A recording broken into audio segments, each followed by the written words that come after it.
Hello and welcome to the home of the Ghost Owl, and here we are back for another one of our videos. And following on from the Beastman video that we did, we're having a discussion around Total Warhammer 3 and the possible lords and heroes that could be added to the factions following the release of the recent roadmap that details at least one legendary lord, two factions, and a legendary hero as well. We've obviously just had Harry the Hammer released, so we're just going to have a quick look at what those possibilities could be, and I'm going to highlight my picks where possible. I'm sticking to the latest edition army book, which for most factions would be the 8th edition. But here, as we come on to Bretonnia, if I remember correctly, and I do actually have that army book, I think it was a 6th edition army book, was their last one. It definitely was one that came in softback form as opposed to hardback, and I'm pretty sure it was a 6th edition book. So they're certainly not as up to date as the others, but overall they're one of my favourite factions. I had a very sizable force of Bretonians on a tabletop.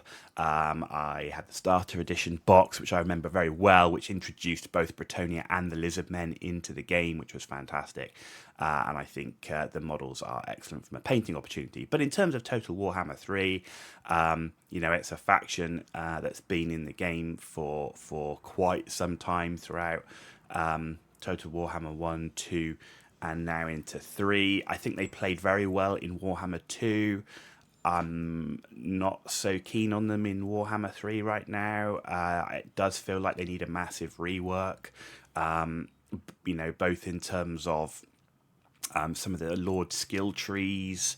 The research at the moment, I think, is pretty horrible. There's the whole section on the unifying Bretonnia where you have to, research into the different, even sub-factions. And having recently done a Lou and Leon Kerr campaign for about 200 turns, within the first, 5 turns, none of those factions even existed. So yeah, for me, there's definitely some work that needs doing, and while there's been some minor changes in the recent patch around the knights and the mass of them, they just don't seem to be as great. Certainly in that early game. Once they get going, you can do some good stuff with Bretonnia. There's no doubt. Once they get going, but then you'll be up against tougher armies too. But once they get going, and Lou and Leon Kirk can be a bit of a beast in combat. But in that early game, I've certainly and the knights are incredibly expensive until you get the knightly vows and so on. But we're here to talk about the possible lords and heroes. So current lords in the game.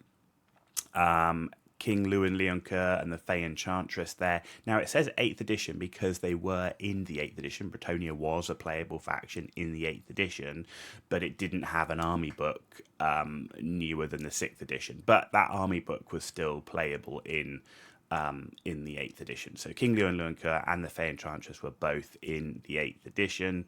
In terms of what else we've had added to the Total Warhammer Bretonnian faction, we've had Alberic de Bordelot, who's down obviously in Lustria, and Rapunz de Lyonesse, who's down in the lands of the Tomb Kings. So that's what's currently in the game.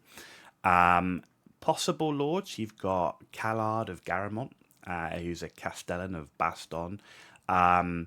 He's pretty well known for saving Bretonnia from the undead, particularly coming out of Mousillon. He did slay the vampire Duke of Mousillon, Merivec the Butcher, and his deeds around that are sort of renowned throughout Bretonnia. So he's definitely he's definitely a potential.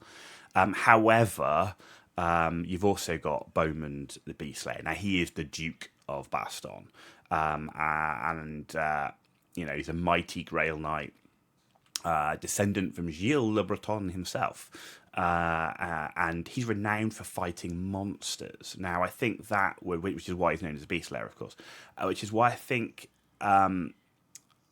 he could make quite an interesting addition to the game. I think he would add something maybe slightly different from the others. There's lots of stuff already done around the undead. Do you really want to have another legendary lord located? Maybe he does start in Baston, I don't know. But, similar to something like Norska or even Imric, for example, where they're going around, Imric going after dragons, Norska, hunting down monsters. Bowman Beastlayer definitely could have sort of a monster hunting style campaign, I think, which would be quite interesting and make him different from the other lords. I think that's what's important. It's not just about having another generic lord with a slightly different skill tree. It's actually giving them something different in their campaign mechanics. So I think that could definitely be added to the game, and he would definitely be my choice to be added to the game. In terms of current heroes, of course, we've got the Green Knight. Now, he is a hero, summonable hero. He's not there all the time, like Ulrika, for example.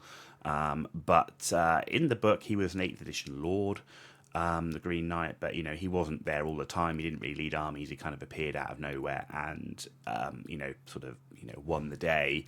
And so you can understand why he has been put as a hero and not a lord, and summonable at that.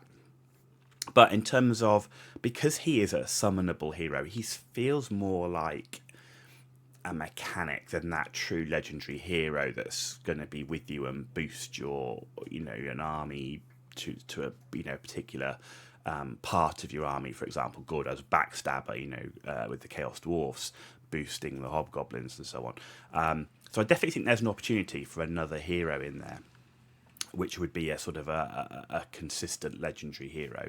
And you've got Bertrand the Brigand there. Now, Bertrand the Brigand, you're basically looking at Robin Hood.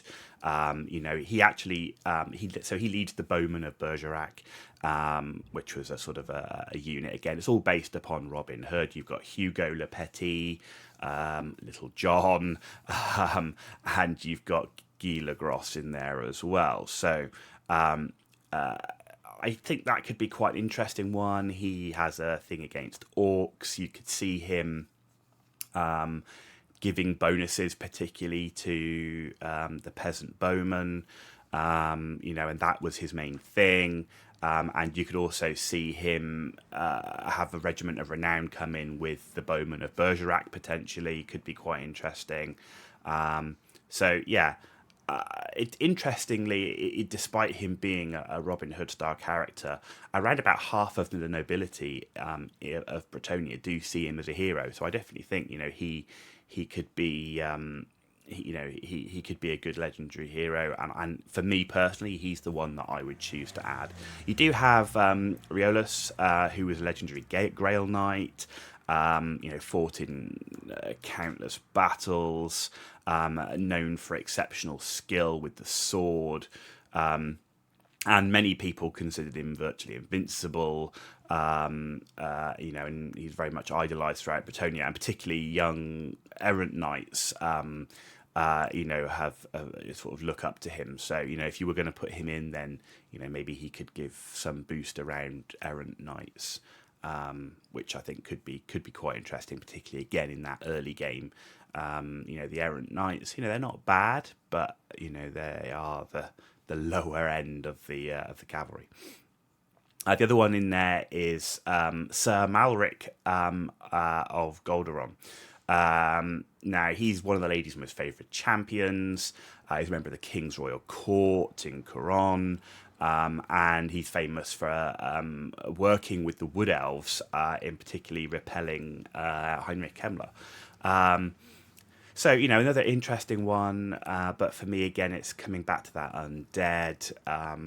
Does he go well with Lewin Leon Kerr? Yes, he does. He actually be quite a good legendary hero around Lewin Leon Kerr, but I just think, again, he ends up being kind of like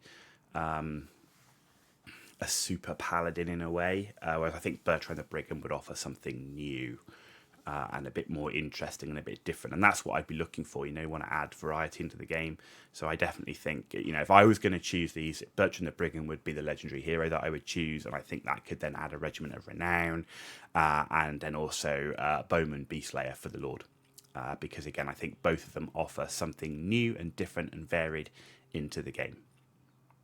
And as I said before, we're not going to go into the, hundreds of other characters that are in lore and stories. And, there are many, many other ones out there. These aren't the only ones But these are the ones that are the most well known, and I think would offer value to the game. And that's it for Bretonnia. So if you liked the video, give it a thumbs up. If you didn't like it, give it a thumbs down. Let me know in the comments down below. And if you disagree with what I said, or you think there's other people you'd like to put on that list for us to have a discussion around, put that in the comment down below as well. And we can have a discussion about who you think should be on the list and who you would choose to add into the game. And as always, if you want to see more of these videos, please hit the subscribe button. It's free for you to do. It means a lot for me, so thank you for that in advance. You've been watching The Ghost Owl, and I'll see you all very soon.